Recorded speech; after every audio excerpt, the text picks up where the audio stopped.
What are some of your biggest fears? What? Losing my hair. Losing your hair. And not everyone can look as good as me and Terry. So I'd be afraid too if I were you.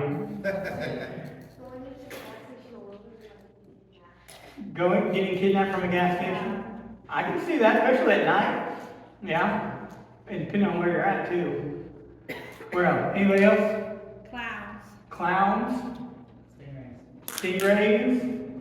Deep water. Deep water? Deep water. Redwood. What? Dark? You, The dark, yeah. I mean, a lot of people fear that one. Anybody ever heard of ephebophobia? The heck is it called? Ephebophobia. Anybody ever heard of that fear?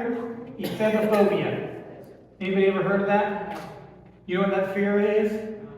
That is the fear of teenagers. Lots of people have that. The fear of teenagers. I get that every now and then, but no matter.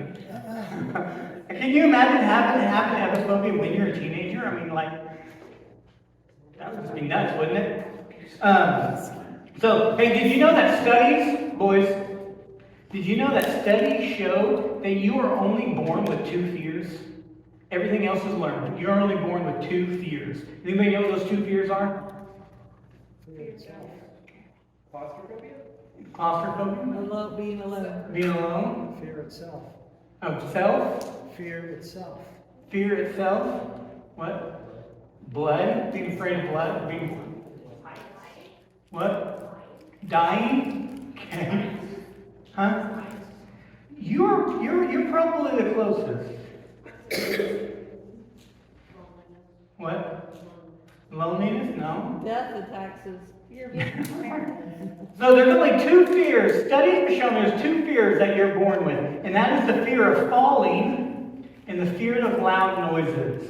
Everything else is learned over time. Yeah, everything else is learned over time. Okay, as we grow up, we develop a lot of fears.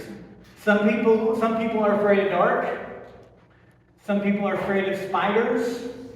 I have a couple of those people in my house right now.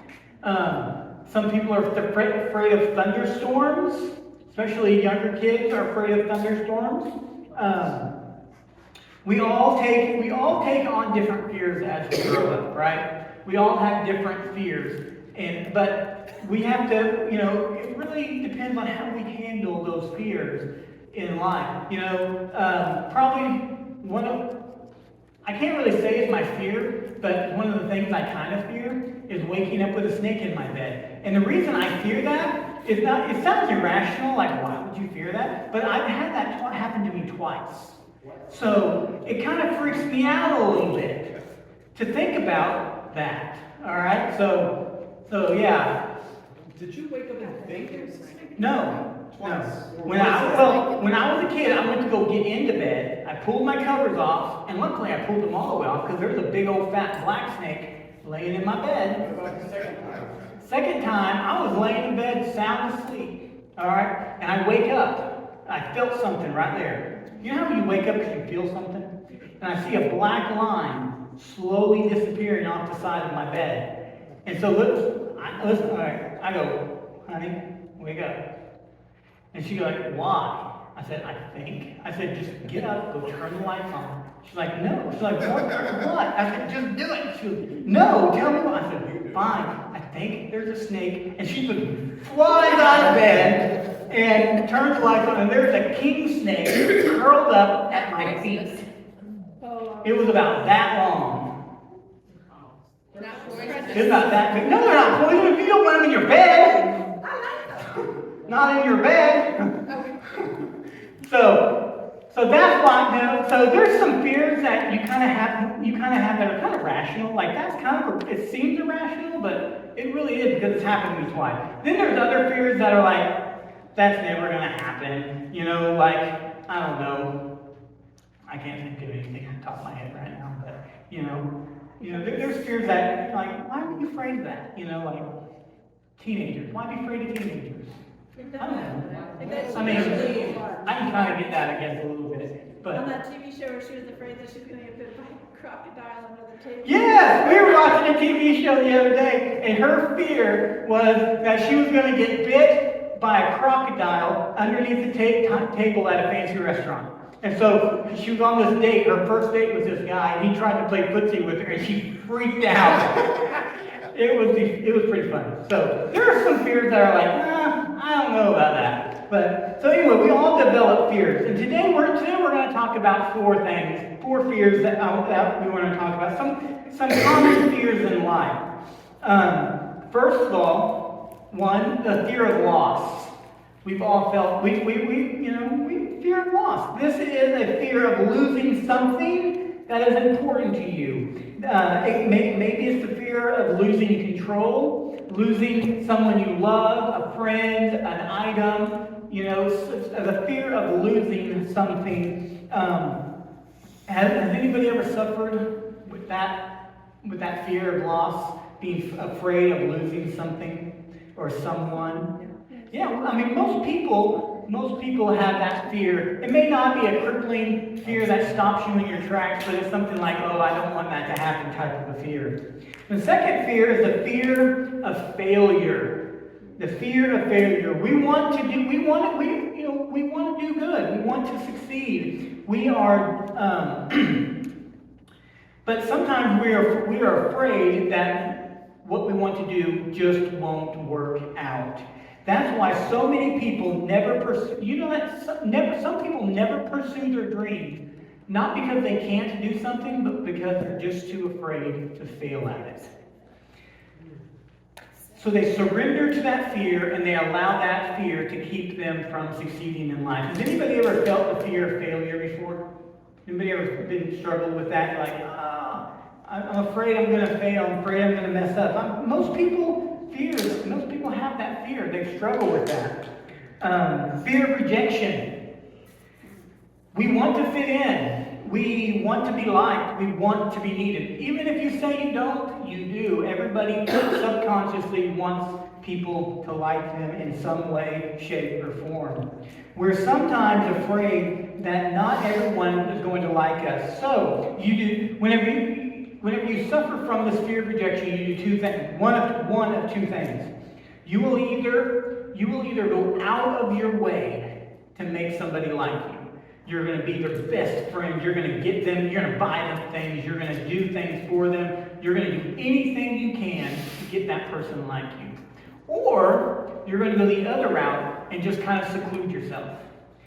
You're going to kind of go by that adage, well, if I don't put myself out there, they can't reject me. If I don't try to be their friend, they can't reject me. They kind of live, they kind of live by that. If I don't try, I can't be rejected, right? Has anybody ever suffered with the fear of rejection? Yeah. Most people, I would even dare to say everybody has been afraid of rejection at one time or another. The fear of the unknown. And I'm not talking about the unknown out in the darkness. This fear holds you back from the good things that God has for you because you're not sure what might happen. You're like, I know that there's something out there, but I just don't know what it is, so I don't know. It kind of goes along with the fear of failure, but you just don't know what's out there, so you kind of hold off on that. Has anybody ever felt a fear of unknown? Been just a fear like, I just don't know what's out there, so I don't think I'm going to do that. A lot of people battle with these different types of fears. A lot of people struggle to the point where it paralyzes them and keeps them from doing what God has called them to do. It paralyzes them, keeps them from succeeding in life. They will sit back in a chair in the corner and then beat themselves up at home, wishing they would have stepped out and got involved and not let fear control them. In 2 Timothy chapter 1, verse 7, it says, "For God has not given us a spirit of fear, but of power, love, and sound judgment." As we have been created We have been put together, we have been designed for an amazing purpose. God does not bring fear. Fear is not something that God gave us. He gave you a lot of amazing qualities, a lot of amazing talents, and a big purpose, but fear was not one of them. God never intended us to live under the weight of fear. God never intended us to stand in the corner, scared to go talk to somebody, or He never intended us to be scared to succeed because we're afraid of what might happen. Some people will say fear is the opposite of faith. Have you ever heard that? Say fear is the opposite of faith. And if you're afraid, you don't have faith. Anybody ever heard that? But I want to challenge that way of thinking just a little bit, because in many ways, fear is a form of faith. It's just faith in the wrong things. Whenever you have fear, you're putting your faith in the what if. You're putting your faith in the unknown. You're putting your faith in the negative things, and instead of what's important, instead of what is meant to be. Most of the time, when people say "what if," it is usually followed by something bad, right? Well, what if I fall? What if she says no? What if he says no? What if I fail? What if I try and I don't make it? Normally, when we say what if, it normally follows by something negative, right? Those what ifs, when we put our faith in those what ifs, it keeps us from what God has for us. Every time there's a possibility for good or bad, we often tend to think of the bad, don't we? Whenever you're faced with something and there's opportunity for good or bad, you more than likely you're going to say, well, what if it doesn't go right, instead of what if it does go right. Normally, right? Our minds automatically goes towards the negative, and that causes us to be afraid. Everyone's guilty of this. I'm guilty of it, and we're all guilty of doing this sometimes. So, why do the what ifs matter, and what's the big deal anyway? Why does it matter that we get stuck on the what ifs and being negative? Why does it matter that we're looking at the negative, right? Why does that even matter? See, what you fear reveals about what you value.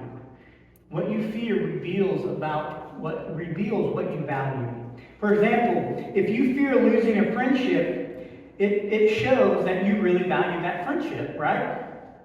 If you have a friend and you don't want to lose that friend, that shows that you value them, right? It's not always a bad thing, but what you fear also reveals about what you trust God for. What you are fearing reveals about what you trust God for. Whenever you are afraid of something, you're afraid something's going to happen, it reveals that you are putting your hope in the what ifs instead of God and what He can do. Give me a minute, my paper got messed up. I need to flip it. If you have a fear that you're willing to lose a friend, then that means you're not trusting God in that friendship, and God is not head of that friendship. Is not the number one thing in that friend area. If you're not trusting God, if you're afraid of losing it, that means God is not in control. If you are afraid of making the wrong decision, then that means you're not putting God in the center of that decision. You are trusting yourself more than you're trusting God. How do you face these what ifs? How can you face this negative outlook that we tend to have in life? How can we quit looking at the negative and start trusting God more? The first thing we have to do is acknowledge our fears and choose to trust God. The number one thing, you have to acknowledge that there's a problem. You have to acknowledge that something happened. And you have to trust God in the process. It is so important to identify the fears that you have. You can walk around like, I'm not afraid of anything. You can walk around and puff out your chest. I know guys do this a lot. I'm not afraid of anything. I'm not afraid of nothing. But as long as we continue to have that attitude, we're never going to fully be able to trust God and fully be able to overcome those fears. We have to acknowledge the fact that there's some things that's just plain scary. And then we have to put that fear into God's hand and let Him take control of it. In Psalms 56, David is saying this as a prayer, as a song to God. He's saying, "My adversaries trample me all day, for many anguishly fight against me. When I'm afraid, I will trust in you, in God, whose word I praise. In God I trust, I will not be afraid. What can mere mortals do to me?" This psalm gives a very honest look at David's fears and his feelings and the things that he was dealing with at this time. David, you guys know who David is?